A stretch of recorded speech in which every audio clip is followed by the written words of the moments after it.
আসুন্না ফাউন্ডেশনে যে কাজ করি এখান থেকে আমরা কোনো পারিশ্রমিক নেই না। তাদের রুজি রোজগার, রুটি ডাল ভাত, তাদের চলাফেরা, গাড়ি বাড়ি সবকিছুই ফাউন্ডেশনের টাকা দিয়ে। এনায়েতুল্লাহ আব্বাসী সাহেব, আপনি সবাইকে নিজের মতো মনে করবেন না। আপনি যেরকম মাহফিলে টাকা ছাড়া যান না, প্রোগ্রামগুলোতে টাকা ছাড়া যান না, ঠিক আপনার একটা খতমে নবুয়ত ফাউন্ডেশন আছে না, সেটার প্রোগ্রামেও যদি আপনি যান, টাকা ছাড়া কিন্তু আপনি যান না।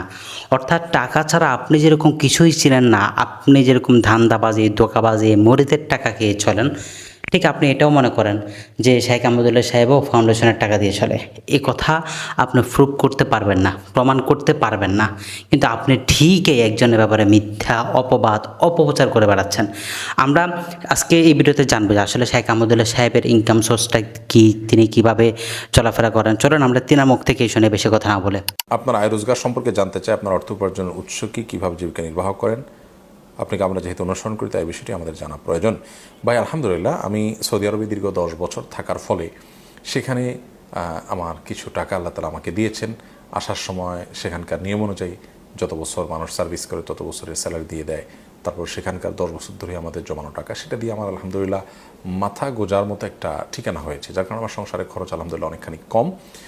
আর এমনিতে শুধুমাত্র ডাল ভাতের জন্য যেটুকু প্রয়োজন, মাথা গোজার ঠাই যেহেতু মোটামুটি হয়েছে, ঠিকানা যেহেতু হয়েছে, আল্লাহ তাআলা করে দিয়েছেন, অতএব শুধু সাধারণ যে আমার জীবন ধারণের খরচ সেটা আলহামদুলিল্লাহ খুব সহজে হয়ে যায়। মসজিদে জুমার ইমামতি করি, সেখান থেকে আলহামদুলিল্লাহ কিছু হাদিয়া পাই এবং বিভিন্ন টেলিভিশন প্রোগ্রামগুলোতে কিছু হাদিয়া পাই।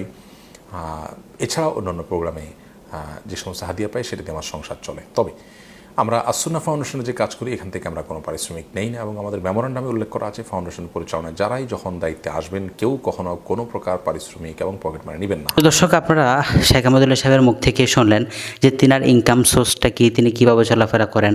তিনার ব্যাপারে আমাদের এনায়েতুল্লাহ আব্বাসী সাহেব, আমি এখনও ওনাকে সাহেব বলতেছি, তিনি যে মন্তব্যগুলো করলেন এগুলোর কি আদৌ কোনো ডকুমেন্ট তিনি দেখাতে পারবেন? পারবেন না। যেহেতু ডকুমেন্ট দেখাতে পারবেন না, তার মানে আপনার এই কথাগুলো, বক্তব্যগুলো মিথ্যা, এবং একটা ব্যক্তির ব্যাপারে আপনি অপপ্রচার করলেন, মিথ্যাচার ছড়ালেন, কারণ আপনার কাছে তো ডকুমেন্ট নাই। শেখ আহমদুল্লাহ সাহেব যে গাড়ি বাড়ি বা তিনি যেই চলাফেরা করেন সেটা তিনি এক্সপ্লেন করছেন, তিনি কীভাবে চলাফেরা করেন। ঢাকা শহরে তিনার থাকার মতো জায়গা তিনার ইনকাম সোর্স থেকে তিনি করেছেন।